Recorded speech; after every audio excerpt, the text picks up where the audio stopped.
welcome back to my YouTube channel. Today I'm going to be doing a video about my wedding planning.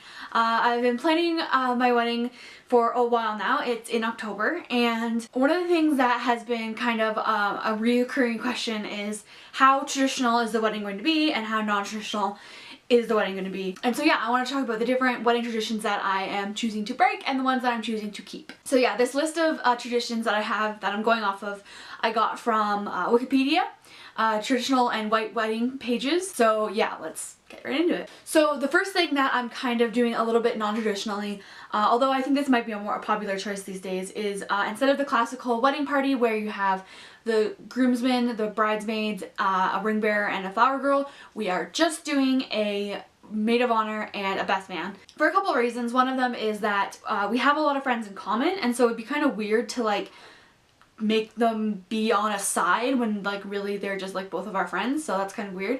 And especially since even if we did have to choose, I don't think the line would like be gendered correctly, so we just decided to not. Also, we had like a lot of choices that we all wanted to be up there, and we didn't want to narrow it down, so we decided to just cut it short at just the two. It's also a lot easier when it comes to getting like apparel arranged, when it comes to getting like the actual wedding party like arranged at the front of the altar, like no one has to wear a dress they don't like, you know, stuff like that. So yeah, that's one thing we're doing. So this part of the list is for traditions that are before the wedding. So first of all, obviously the host sends invitations to those that are invited to the wedding. We are doing that, obviously. When it comes to gifts, it says that, well, giving any gift to the newlywed couple is technically optional. Nearly all invited guests who attend the wedding choose to do so. So, I mean, I'm just saying that it is totally optional. It kind of like says that it kind of implies that you have to. You totally don't have to bring us anything. We're not necessarily like asking anyone to. There will be a registry provided if you do feel the need to give us something, but you don't have to. Don't feel like you're pressured to. The next is typical gifts are useful household items such as dishes, silverware, kitchen utensils, and appliances or towels. We're definitely not asking for gifts like that because we've been living together for almost 7 years and we got pretty much everything that we need. At this point, if we were going to ask for stuff like that, it would all be stuff that we don't actually need, like, I don't know, like different like mini appliances that we don't need. Like I might ask for like a blender, but like I know I never will use a blender, or like a food processor. I'll use ones in a blue moon. Like I don't need those things. I don't want them cluttering up my kitchen. The registry that we're going to make is going to be a fund for our honeymoon, so you'll be contributing towards us buying a tent or buying an air mattress or buying plane tickets, or you know, contributing towards our dinner fund or something like that. So definitely not asking for the traditional gifts. A color scheme is selected by some to match everything from bridesmaid dresses, flowers, invitations, and decorations, though there is no necessity in doing so. So I'd say we're being a little bit non-traditional with this one because we didn't really choose a color palette. Like normally you would choose like 3 to 4 colors and be like, those are the colors. We, on the other hand, kind of chose a theme, and so there's like lots of different shades of all the colors, so like lots of oranges and reds and like dark colors like green and black, and there's lots of gold involved. It's not really like a color scheme so much so as like a theme. The groom's friends throw a party for the groom called a bachelor party. It has become increasingly popular for the bride's friends to organize a similar bachelorette party. So we're definitely doing this a little bit non-traditionally, and that is we are going to be doing a combined bachelorette party. Our friends did it, our friends who got married last year did it, and it just makes sense. Again, like I was saying about the wedding party, like we don't want to have to divide up our friends like and try to be like, oh well, they deserve to be on your side or they deserve to go to your party, or why can't we all just hang out together? Like it just makes more sense for us all to hang out together. And the other thing was, if we plan them separately, we would probably just plan the same activities anyways. We'd just be doing them separately, so it just makes more sense for everyone to hang out together. So during the wedding, a wedding ceremony may take place anywhere, but often a church, courthouse, or outdoor venue is selected. So we chose an outdoor venue.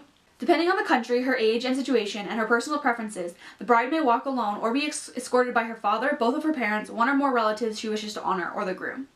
So I think that's a pretty generous statement as far as like what's actually traditional. Like I think what is actually traditional in North America is that they walk down the aisle with their father.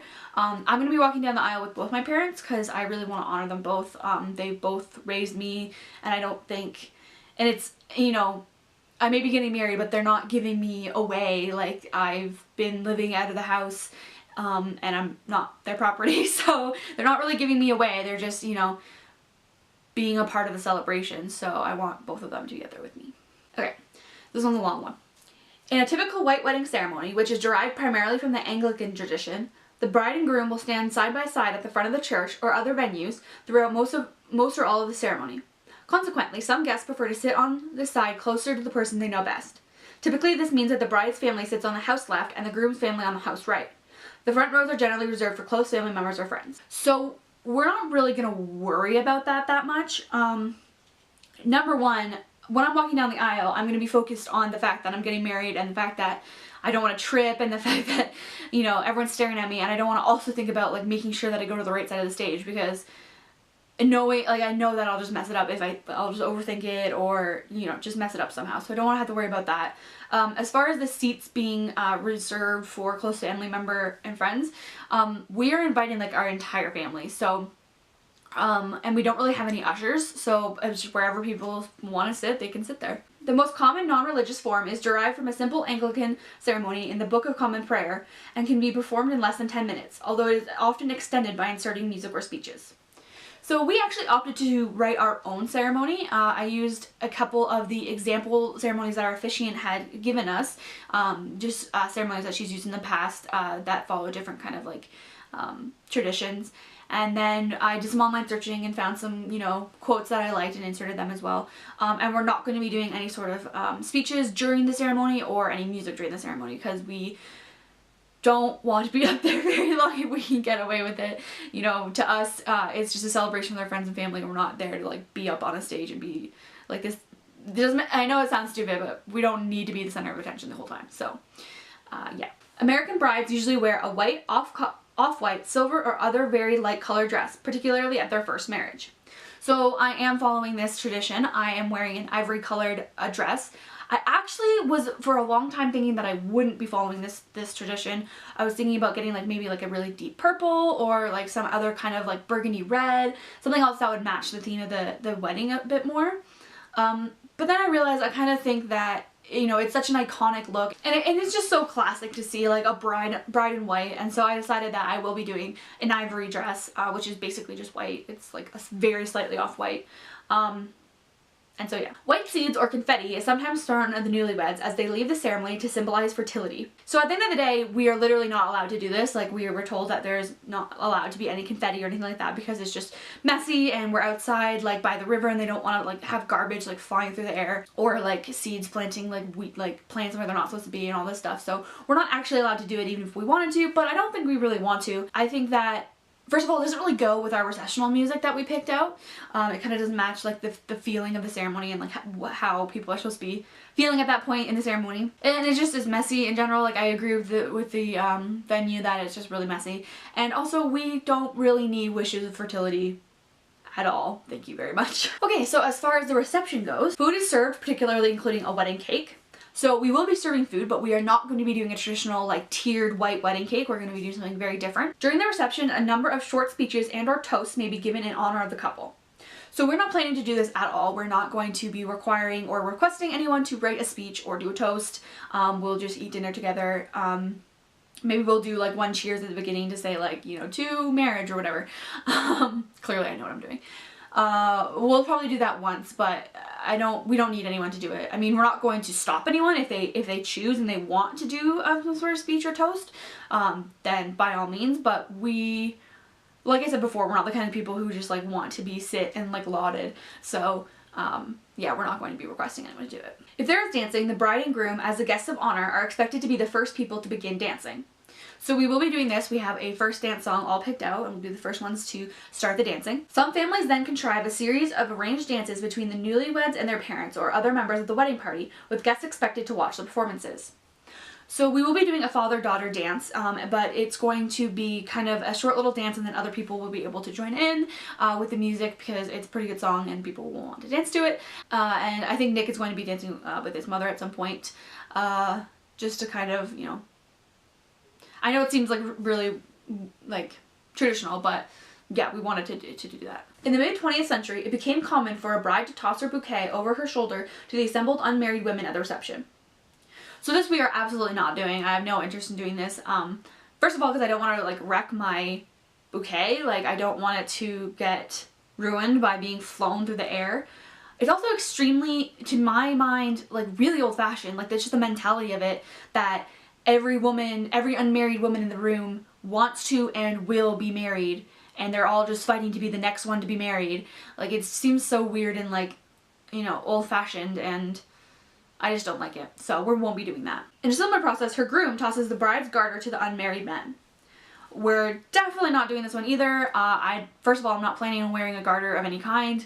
And second of all, that's really weird to me. I don't want to like sit in front of everyone and pull my dress up and have Nick pull my garter off. Like, that just seems so weird to me. Like, I mean, by all means, other people who want to do that, like, it's your day. You do whatever you want, but I am not interested in doing it at all. And finally, as the guests of honor, the newly married couple is the first to leave the party. So this is another thing we're just kind of like not worrying about. I mean, we consider ourselves less guests, even of honor, and more like hosts. Like, we are bringing people into this venue and we're hosting them.